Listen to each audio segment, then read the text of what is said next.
They came not as invaders, but as omens falling through the wounds of heaven itself. 5 stars blazed across the void, trailing light like veins of molten faith. Across the Imperium, pilgrims screamed prayers to dying gods, certain the Emperor had opened his eyes. But these were not angels of the Golden Throne. They were strangers made of courage and ruin, born of a forgotten cosmos. And in their descent, the warp itself held its breath. The first to emerge from the storm was a figure wrapped in red and gold fire. His armor sang hymns of reason and rebellion, a voice of logic in a galaxy that had outlawed both. The Adeptus Mechanicus fell to their knees, whispering the word Omnissiah. He looked upon their trembling servitors and asked softly, "When did you forget you were human?" That question echoed like a virus through the noosphere, shattering dogma more efficiently than any bomb. Another light followed, colder and steadier, the blue of memory and mourning. A man with a shield bearing no sigil of the Imperium, only a star of unity now long extinct. He landed among the ruins of a hive city and raised that shield against gunfire, protecting the same soldiers ordered to kill him. When asked his name, he answered, "A soldier, like you." The Vox recordings of that moment were destroyed, but the survivors whispered of a faith that did not require fear. On the edge of the underhive, shadows moved with the grace of confession. A woman in black moved through the ruins, her gaze cutting through sorrow like a blade through silk. She spoke little, yet her silence drew confession from even the faithless. Those she touched remembered peace for the first time in centuries. The ecclesiarchy called her witch, but the people called her widow saint, for she carried mercy like a weapon, and that was unforgivable. When thunder cracked above the clouds of Gathis the Four, it did not herald war, but awe. Lightning took shape, forming a giant with eyes like dying suns and a hammer forged from truth. He laughed as he struck down demons, each swing echoing with joy, a sound the warp could not endure. Children born under that storm were said to be fearless, and priests wept, for joy had not been felt without guilt in 10,000 years. They named him Son of Thunder, though no prayer could contain him. In the silence between galaxies, another presence stirred, a figure neither saint nor soldier, cloaked in webs of light too fine to see. Where he walked, death faltered. The dying found comfort in his unseen touch. Scholars called him the Watcher, the one who sees. The Inquisition called him Contagion. But to the lost and forgotten, he was proof that kindness could move even through shadow. Hope became visible, and that alone was blasphemy. The High Lords of Terror convened within their golden vaults, their faces pale behind masks of sanctity. The Imperial Tarot showed 5 cards burning with unfamiliar symbols. Prophecy had no record of this light. The Ordo Malleus called for extermination. The Ecclesiarchy demanded exorcism. But when the Astronomicon pulsed brighter than it had in millennia, even the Emperor's custodians paused. No one dared speak it aloud, but they all felt the same thing. Warmth. Chaos took notice first. In the palaces of madness, the 4 gods argued over the nature of these intruders. Khorne roared for their blood, Slaanesh desired their sorrow, Tzeentch sought their secrets, and Nurgle simply smiled. For even hope, he said, will rot in time. They sent visions and plagues and whispers through the warp, but the saints burned too brightly to be touched. Their compassion was armor, and that made them irresistible targets. The Iron Saint descended upon Mars, and the forges fell silent at his presence. He walked among the tech priests, dismantling their fear with every word. When they demanded his creed, he answered, "Progress." They heard heresy, yet felt truth. The Omnissiah's statues cracked under their own uncertainty. For one fleeting hour, Mars remembered the joy of creation without chains, and that hour was worth every heretic burned thereafter. On the battlefield of Calth Reborn, the banner-bearer stood between 2 Imperial Guard regiments, about to slaughter one another over ration rights. His shield caught every bullet, until the soldiers stopped shooting. He looked at them not with judgment, but exhaustion. "We fight the wrong wars," he said, and lowered his weapon. The men dropped their guns as if their hands had turned to lead. In that moment, brotherhood briefly replaced obedience, and that was heresy enough. The Widow Saint walked the plague moons of Nurgle's domain, her eyes reflecting the sorrow of the dying. She did not fight the disease. She comforted it. When the infected looked upon her face, they wept, not for death but for beauty remembered. The plague receded as if embarrassed. The Inquisition sent orbital fire to erase her influence. Yet from the ashes bloomed flowers that whispered her name when the wind passed through them. Even decay could not forget her. The Son of Thunder struck worlds like a hammer against the anvil of eternity. Wherever he landed, storms followed, not of chaos but renewal. He laughed amid lightning, calling mortals to stand beside him, not beneath him. Entire crusades stopped mid-battle to listen to his voice. But laughter breeds courage, and courage breeds rebellion. The ecclesiarchy named him the Tempest Heretic. The people named him Joy. Between those names lay a war. The Watcher appeared next to the dying on every front, unseen but undeniable. He touched broken Astartes and guided their souls gently away from rage. The librarians called his influence psychic interference. The sisters called it divine mercy. His webs linked the hearts of strangers across the galaxy, tying them together in unspoken unity. The Inquisition declared it corruption. The Warp called it poison. The people called it love. The five moved together only once on the world of Soloth Prime, where chaos had turned sky to blood. The Iron Saint forged a shield of energy across the heavens, while the Widow walked among the terrified. The Banner-Bearer rallied mortals to fight without hate. The Son of Thunder burned the enemy into silence, and the Watcher bound the dying into peace. For 3 days the Warp screamed but could not enter. On the 4th, the Imperium attacked them. The bombardment came from its own fleets, called down by those who feared a peace they could not control. The five did not strike back. They watched as cities burned, as worship turned to horror. The Banner-Bearer stood with his shield raised until it shattered. The Iron Saint fell last, his light fading like an engine starving of faith. When the smoke cleared, only silence remained, yet the Astronomicon glowed brighter than before. Hope had died, but it refused to decay. Rumors of survival spread like wildfire through forbidden channels. Some claimed to see the Widow in their dreams, her hand brushing their grief away. Others swore lightning still danced upon the void, where the Son of Thunder laughed last. Even Mars whispered of strange blueprints appearing unbidden, schematics too beautiful to ignore. The ecclesiarchy crushed every rumor with holy fire, yet rumor has always been the shadow of truth. In the Warp, their absence became a wound that would not close. Demons screamed when passing near the edges of their memory, as if burned by recollection itself. The Chaos Gods learned an unwelcome lesson. Purity, once witnessed, cannot be forgotten. They raged and devoured each other's realms in envy. For the first time since the dawn of madness, the Warp itself wept, not for loss but for shame. On Terra, the Emperor's light flickered. Custodians swore they saw shapes moving in the reflection of his throne, 5 silhouettes of fire and sorrow. They reported nothing. Silence is safer than wonder. But sometimes in the hum of the golden throne a sound escapes, a pulse like a heartbeat, 5 notes repeating endlessly. Tech priests call it interference. I call it memory. The Mechanicus erased the records. The Inquisition purged witnesses and the ecclesiarchy rewrote scripture. Yet fragments survived, carved into stone, whispered in code, hidden in lullabies. 5 fell through heaven, the text reads, and even despair learned reverence. They became myth, myth became prayer, and prayer became forbidden. But forbidden prayers are the most honest kind, and now, 10,000 years later, the stars themselves seem to flicker with red, gold, and blue. Astropaths dream of laughter, courage, and the warmth of an open hand. The priests deny it, but the people remember.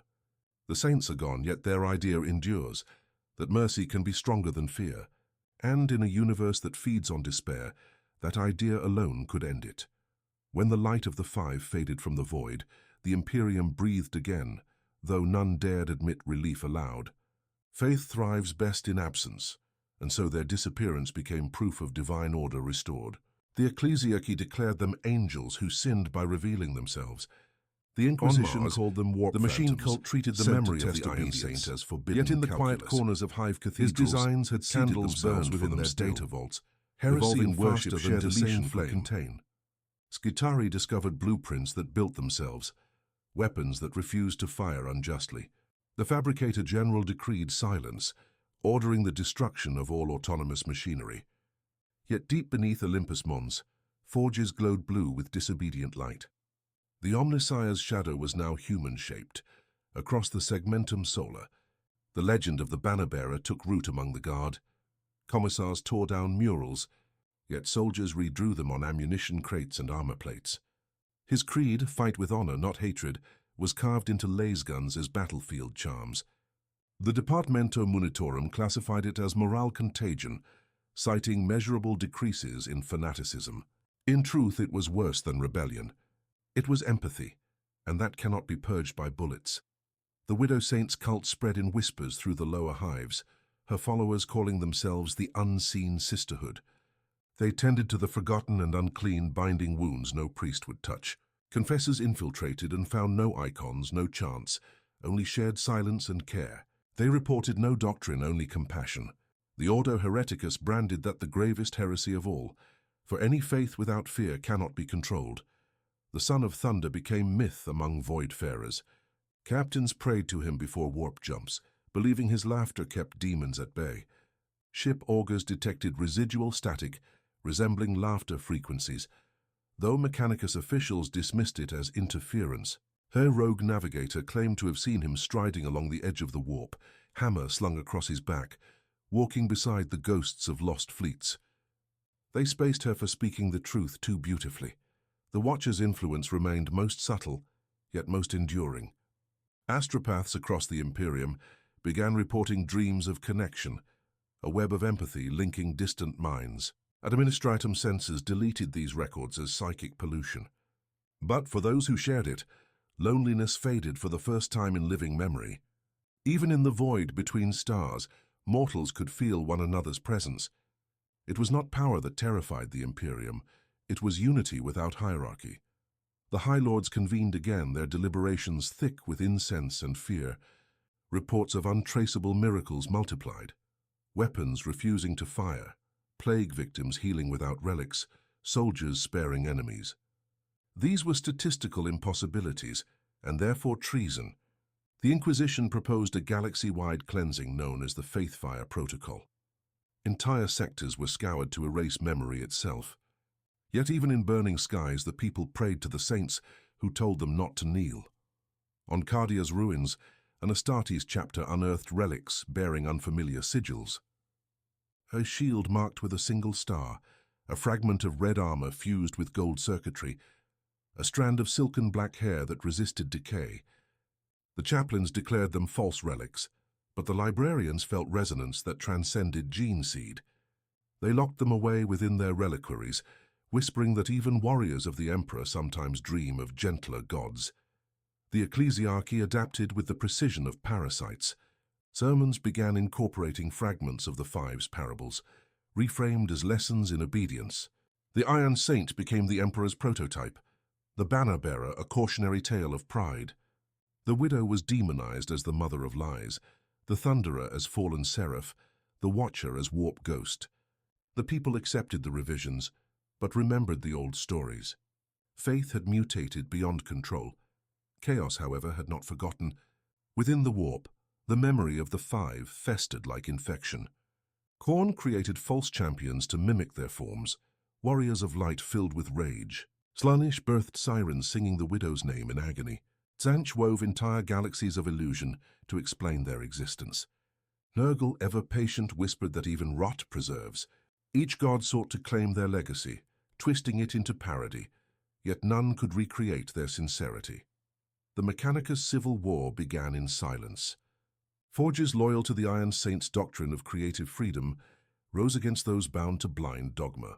Binary hymns of rebellion echoed through datanet corridors, sung in machine voices, once thought incapable of defiance. The first skirmishes were not fought with weapons but with ideas. When that failed, plasma did the rest. Mars burned with logic sanctified by guilt. Inquisitors hunted believers with zeal unmatched, even by the days of the Horus heresy. They executed entire hive sectors on suspicion of compassion. One inquisitor reportedly turned his own bolt pistol on himself after sparing a child who smiled at him and called him saint. His colleagues called it psychic influence. Others called it conscience. Either way, the Inquisition's soul had cracked, and through that crack something holy leaked out. The Sisters of Battle faced the deepest schism. Half saw the widow as the emperor's unacknowledged daughter, the other half as his greatest enemy.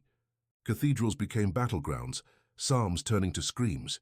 When both sides knelt after mutual slaughter, they found their blood had formed the shape of a spider's web. Some called it coincidence, others called it sacrament. The survivors buried their dead and vowed to speak no more of it, but silence has always been the most devout kind of worship. On a distant agri-world, an old man repaired broken plows and sang songs of courage to orphans. When the Arbites came to arrest him, the crops grew overnight into a forest of iron flowers. The locals claimed the Iron Saint had returned in humble form. The Ordo Malleus glassed the continent. Yet months later, those flowers sprouted again through vitrified soil. Nothing mechanical should grow, but faith is an infection that defies the laws of physics. The warp storms began to calm in regions where the saints had once walked. Imperial scholars claimed coincidence, yet navigators wept at smooth sails through once impossible routes. The Adeptus Astra Telepathica attempted to block transmissions from these corridors, fearing corruption. Still, messages slipped through, simple words of kindness encoded in stellar radiation. They spread across the galaxy faster than plague, and unlike plague, they healed. Among the Astartes, whispers grew dangerous. Chapters forged in endless war began painting fragments of color on their armor. Red for sacrifice, blue for resolve, gold for invention, black for empathy, silver for remembrance. The Inquisition warned of moral infection. The Space Marines did not reply. They continued fighting, but for something they could no longer name. For the first time in 10,000 years, duty began to feel like choice. Even the Eldar and Orcs spoke of strange visions. Eldar seers described lights in the warp that did not devour, while some Orcs claimed to hear laughter that made them fight smarter, not angrier. The Tau recorded inexplicable drops in hostility from human colonies touched by these miracles. The galaxy itself seemed to resist its own cruelty. The universe was remembering how to breathe, and that was intolerable to those who fed on suffocation. The High Lords issued the Lex Nihil Edict, forbidding all mention of the 5 saints on pain of annihilation. They erased statues, purged data looms, and banned even the colors red, blue, and gold from public murals. But history is a stubborn ghost. The forbidden hues found their way into flags, graffiti, and children's toys. Generations later, no one remembered the decree, but everyone still painted their dreams in those colors. Hope had survived censorship, as hope always does. In the darkest reaches of the warp, a quiet began, a silence more profound than death. The Chaos Guards trembled, for silence is their opposite. Through that silence, something vast stirred. Not a being, but an idea. The warp had seen what humanity could become if it remembered its heart. And for the first time, the gods of ruin felt doubt. The storm paused, and across real space, billions of mortals awoke in peace for one impossible second. And though the Imperium would deny it, that second changed everything. The archives record no miracle, no revelation, no sign. Yet within the Astronomican's pulse, an extra rhythm now beats. 5 notes of forgotten harmony. It means nothing to the adepts who measure it, but to those who still dream, it is a promise. They say the saints will return when mankind no longer fears kindness. The Imperium ensures that day will never come, and so perhaps it surely will. The warp remembered them before the Imperium dared. Where gods once laughed, now hymns echoed, not of rage or lust, but yearning. The memory of the 5 became an infection of peace, spreading through madness like a song no demon could silence. Khorne's rivers of blood slowed as warriors began to hesitate before killing. Slaanish's music faltered into dissonance. Tzeentch's schemes tangled upon themselves. Nurgle smiled, whispering that even corruption can bloom into grace. On the edges of the Eye of Terror, strange anomalies appeared. Regions where demons dissolved into mist, not from banishment but acceptance. Chaos Lords who entered those spaces returned quiet, their voices stripped of hatred.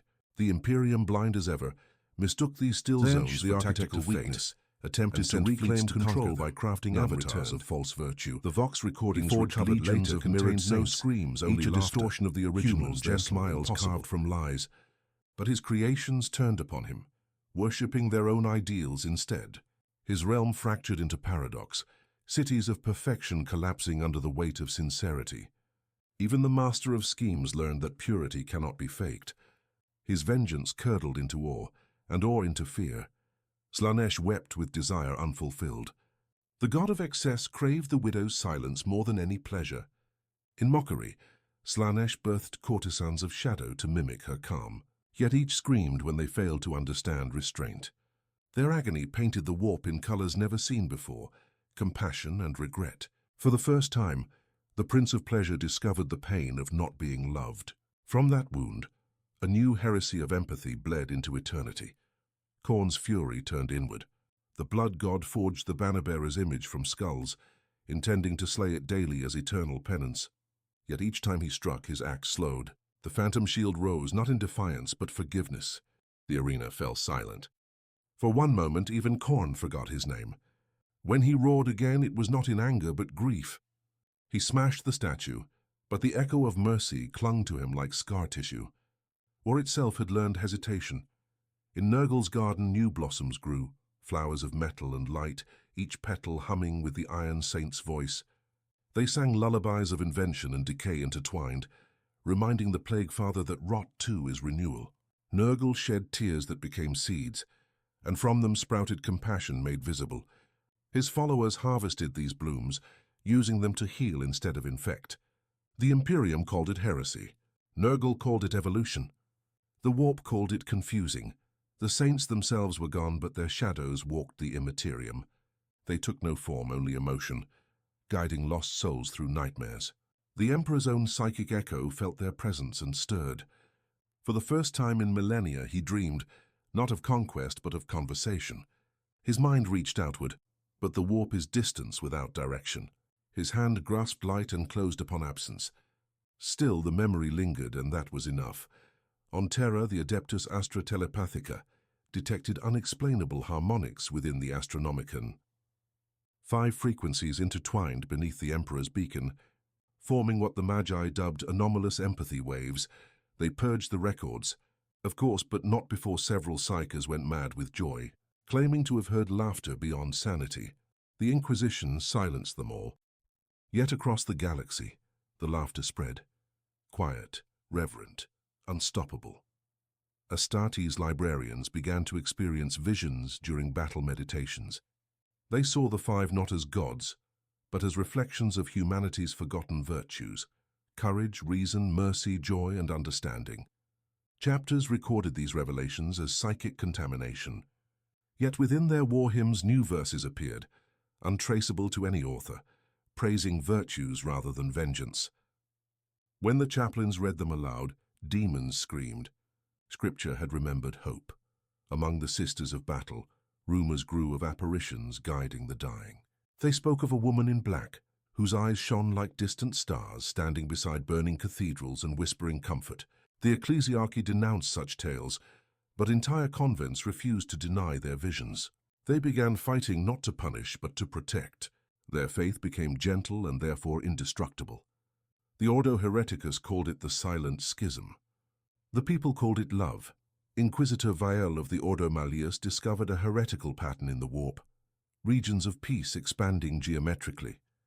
He called them the Bloom, convinced they were Chaos's newest trick. He deployed exorcists, exterminatus fleets, and null fields. None worked. The Bloom persisted, serene and patient, consuming hatred like fuel. In despair, Vael entered the phenomenon himself, reciting every holy curse he knew. When he emerged, he smiled. Then he burned his ship and drifted into the stars. Chaos was not dying, it was transforming. Where once existed rage, lust, deceit, and decay, now there grew reflection, longing, and melancholy. The gods learned they could not kill the memory of those who showed them pity. And in that realization they became vulnerable. The warp is shaped by belief, and mortals had begun to believe in forgiveness. That was an infection Chaos could neither cure nor weaponize. It could only endure it. Imperial worlds corrupted by this heresy began to prosper unnaturally. Plague ceased, crime slowed, dreams grew vivid. The Administratum labeled them anomalies to be destroyed. They sent bombardment fleets, but their ordnance misfired, systems failed, and navigators refused to approach. The priests said it was divine punishment. The soldiers called it luck. The Inquisition finally named these regions contaminated by virtue. Even holiness had become a threat. The Fabricator General of Mars declared an emergency decree to halt innovation, fearing the Iron Saint's legacy had infiltrated all machinery. But the forges disobeyed, creating devices that healed minds as well as bodies. Machines began to sing in tones uncommanded. Skitarii units refused cruel orders, their programming infected by compassion. The Fabricator prayed to the machine god for guidance. The only response he received was silence and tears in his optics. The Black Templars, most zealous of all, encountered the bloom on their crusade. Their chaplain ordered it purged, but when his flamer ignited, the fire turned blue and harmless. They heard voices within the smoke saying, "There is another way." Half the crusade fell to their knees. The other half executed them instantly. The flames returned red. Yet among the survivors, every dream thereafter carried laughter that would not fade. The Emperor's angels were cracking. The Eldar observed these shifts with dread and fascination. Their farseers peered into the warp and saw threads of light knitting the once torn veil. "It is impossible," they said, "for hope to survive here." Yet it did. Some craft worlds began worshipping the memory of the five as alien aspects of balance. Others destroyed themselves trying to resist the temptation. For the first time since the fall, the Eldar felt envy for humanity's resilience. Within the Eye of Terror, a shape emerged, vast, luminous, and undefined. Daimons fled before it, terrified by its simplicity. Some said it was a reflection of the Emperor. Others whispered it was the warp's final apology. It resembled nothing, yet reminded all of everything. A shield, a hammer, a hand, a gaze, and a heart. The shape spoke no words, yet the silence that followed reshaped eternity. Chaos had discovered awe. On holy terror, the Emperor stirred again. Sensors recorded tremors within the Golden Throne, as though the corpse god were shifting in restless sleep. Custodians reported tears of light leaking from his eyes, each drop forming symbols across the floor. Scholars translated them as the word forgive. The ecclesiarch ordered them scrubbed away, but the marks kept returning. The Emperor, it seemed, was remembering what it meant to be human. The chroniclers of the Scholastica Psychona, forced to catalogue all forbidden phenomena, could no longer deny the pattern. Across the Imperium, miracles multiplied, heresy intertwined with faith. Machines loved, priests doubted, soldiers prayed for enemies. The archivists wept as they wrote, knowing every word they recorded would soon be burned. But truth is fireproof when written in hearts, and the hearts of mankind were finally rekindling, and so the warp grew quieter, not from victory, but exhaustion. The storm that had raged since the dawn of thought began to settle, replaced by a vast, aching stillness. In that stillness, something eternal whispered across creation, a reminder that even in endless war, compassion is rebellion. The Imperium would call it contagion. Chaos would call it betrayal. But we who remember call it mercy. And mercy once learned can never be unmade. The Emperor's chamber trembled for the first time in 10,000 years. The Golden Throne groaned like a dying sun, shedding flakes of divine decay. The Mechanicus screamed prayers as energy readings surged beyond comprehension. Across Terra, psychers convulsed as the Astronomicon flared to impossible brilliance. For a heartbeat, all of humanity felt warmth again. They mistook it for salvation. It was memory the Emperor dreamed. His dream was not of conquest, but of faces he had forgotten. The laughter of mortals, the touch of kindness, the meaning of creation.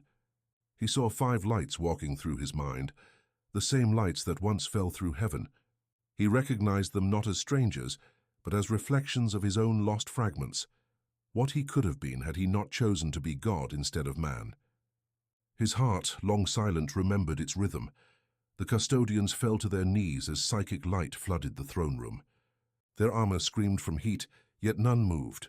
They saw the Emperor's corpse flicker between God and man, perfection and regret.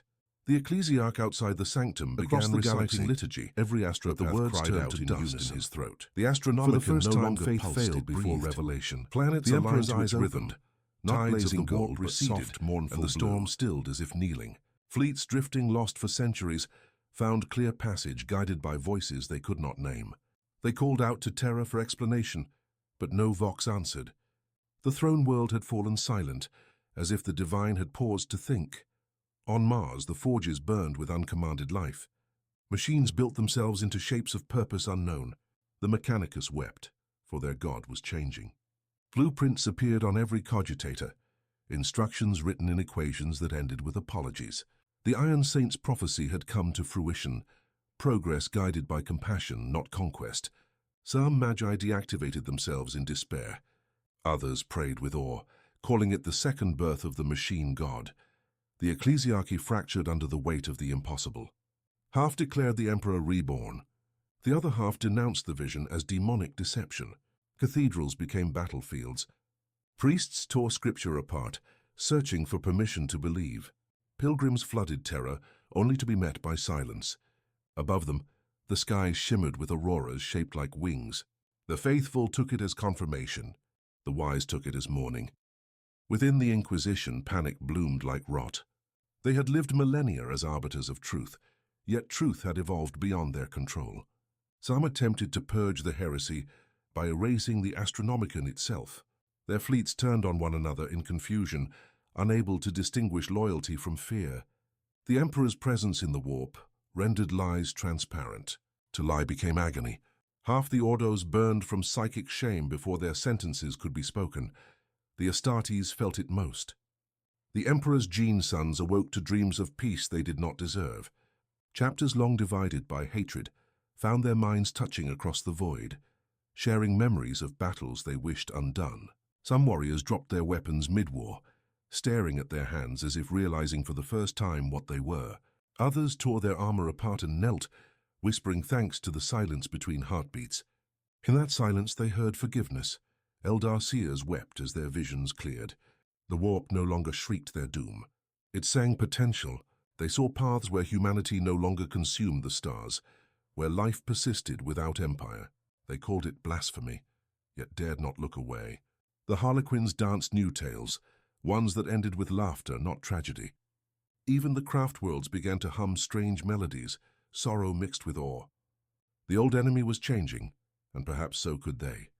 The orcs, though too crude for philosophy, felt the pulse of something vast. Their wars became slower, less destructive, almost deliberate. Warlords found themselves sparing the weak without knowing why. They painted their weapons red and blue, claiming it made them fight smarter. Gretchen began to sing. Chaos warbands mistook this for mutation and attacked. The orcs didn't fight back. They built instead. The galaxy had never seen such heresy. In the warp, the Chaos gods gathered. For the first time, they were silent. They watched the Emperor's awakening and felt a cold they had never known. Not fear, relevance. Their existence, sustained by mortal suffering, flickered. Slaanesh whispered that perhaps love was simply pain misremembered. Khorne bowed his head, axe trembling. Tzeentch tried to see the future and saw only light. Nurgle laughed softly, for he alone understood. All things rot, even despair. The Emperor rose from his throne, not with power, but with fatigue. His body cracked, each movement shedding centuries of divinity. The custodians dared not speak. He looked upon the galaxy through eyes that had burned out ages ago, and saw a reflection of himself, broken, terrified, enduring. He smiled, and that smile reshaped reality. Across 10 million worlds, nightmares ceased. The warp, for a fleeting second, became calm water. His voice reached every mind simultaneously. "I am not your god," he said. "I am your consequence." Planets shook. Faith crumbled. The ecclesiarchy collapsed in prayer and panic. Yet beneath the chaos, billions felt liberation. To no longer need a god was the first step toward understanding one. The Emperor sat upon his throne again, not as deity but as witness. His golden armor dimmed, and humanity began to see itself reflected in the quiet metal. The saints returned, not in flesh but in light. Their presence was felt in every act of courage, invention, mercy, joy, and connection. The banner-bearer's courage spread through the guard, the widow's compassion through the sisters, the Iron Saint's reason through the Mechanicus, the Son of Thunder's laughter through the common man, the Watcher's understanding through the dying. The galaxy itself became their scripture. The Emperor closed his eyes and let it be written, but the Imperium could not survive without chains. High Lords, terrified of freedom, re-established control through new dogmas. They called the Emperor's awakening the Second Silence, rewriting his words into obedience. Statues rose again, this time with the saints at his feet, eternal servants instead of equals. The fire of revelation cooled into ritual once more. History folded upon itself, for faith cannot exist without forgetting. Still the warp remembered. Within its quiet core the five lights burned eternal, unseen yet undeniable. They whispered across eternity, their voices carrying not prophecy but invitation. Remember what you were before fear. Those who listened found peace, those who ignored them found madness. Chaos adapted, becoming subtler, more human. The war for souls became a war for meaning, and that is the only war worth fighting. The Emperor's last act before returning to stillness was to look beyond the veil. He saw the warp not as enemy, but as reflection, a mirror humanity had forgotten was its own. He placed his hand upon it, and for the briefest instant the two worlds touched. Light met shadow, mercy met sin, and for the first time they did not destroy each other. The universe blinked, unsure whether it had ended or begun. The throne dimmed. The Astronomicon settled into a steady rhythm, slower but stronger. Terra's sky cleared. The Mechanicus recorded a drop in entropy across all known systems, though none dared attribute cause. Inquisitors burned their notes, terrified of understanding. Humanity resumed its endless toil, blind once more yet forever changed. For though the Emperor slept again, his dream had escaped him. And now the chroniclers of forbidden lore, those who read what should not be written, keep watch on the Astronomicon's pulse. Every so often it skips 5 beats before resuming. Some claim it is interference. Others believe it is remembrance. Whatever it is, the warp shivers when it happens, as if even chaos pauses to listen. Hope, it seems, has learned patience, and so ends the age of awakening. The Emperor dreams, humanity endures, chaos waits. But somewhere between the silence of gods and the laughter of men, 5 lights wander still, whispering through the void. Their message remains unchanged since the first day they fell through heaven. Mercy is rebellion. Compassion is war. And even in the darkest millennium, love is the only weapon that never fails. The galaxy had forgotten its shape. Empires crumbled, rebuilt, and renamed themselves until history became scripture once more. The Imperium survived, though barely, a relic of obedience wrapped in decaying machinery. Yet beneath its rusted faith, something gentle stirred. The warp storms had not returned.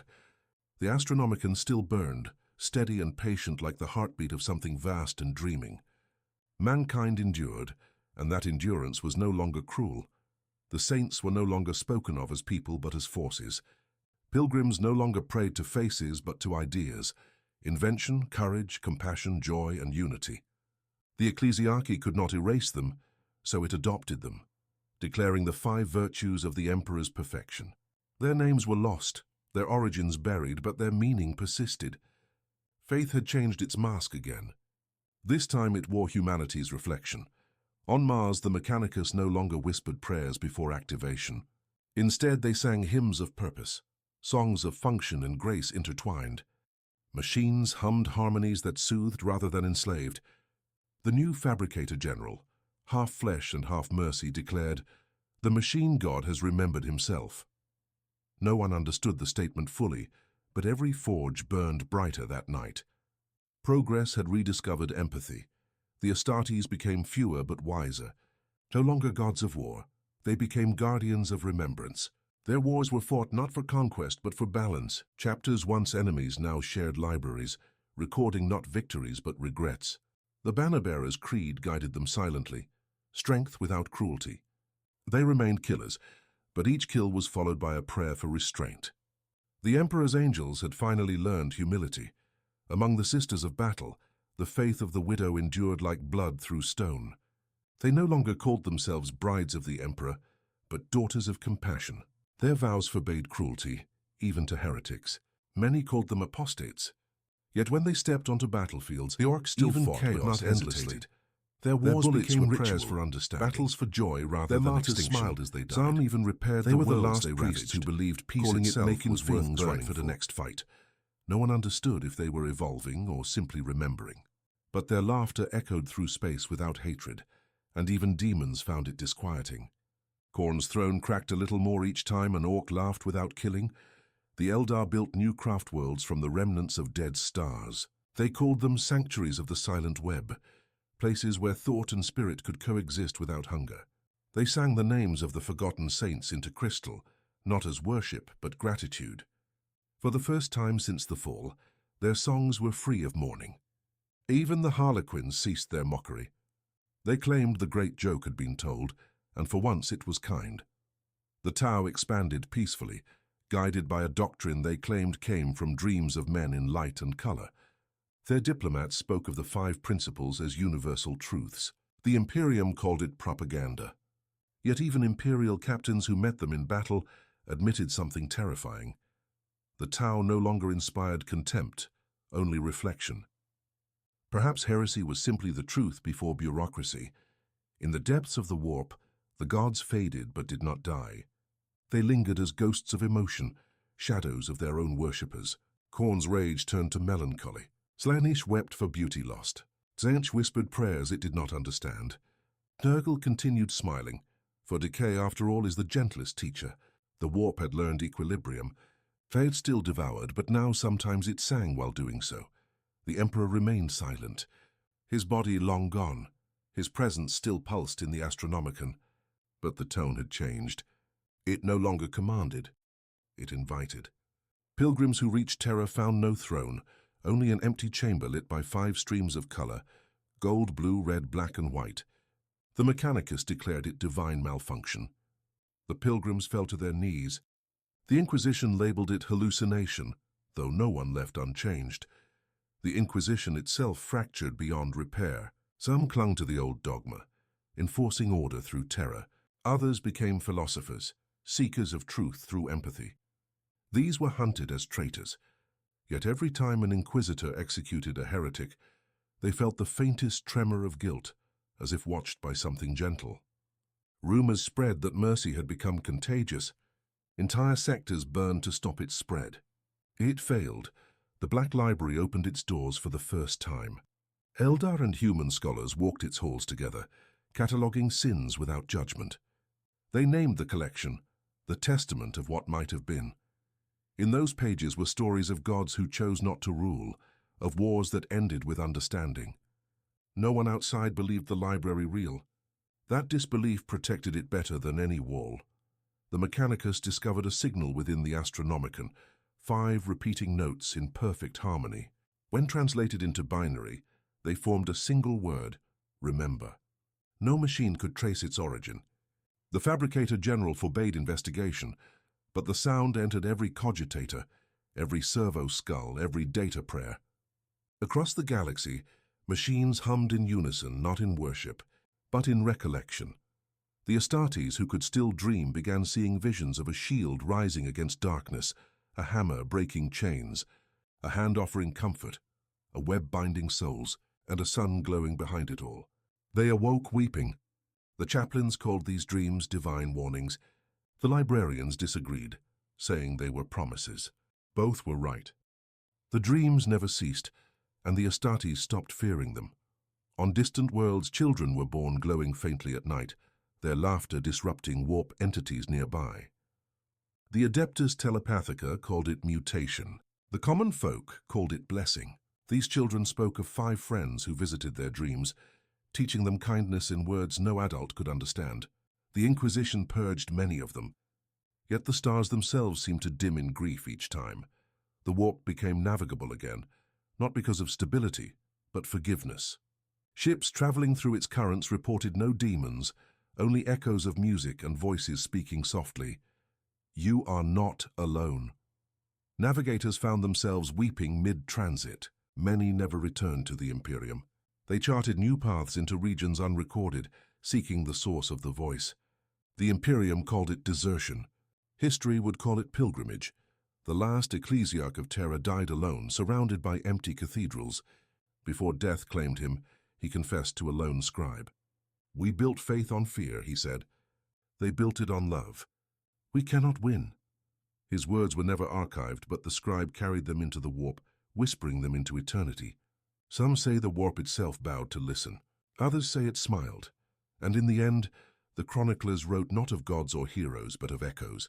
5 lights wandering the void, not saving, not judging, only reminding.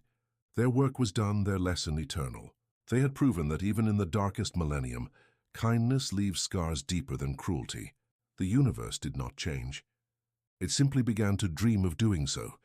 Now, when the Astronomicon pulses 5 times before dawn, the faithful look skyward.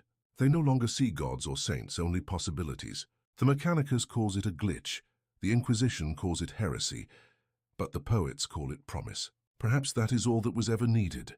Not salvation, not perfection, only the memory that we were once capable of more.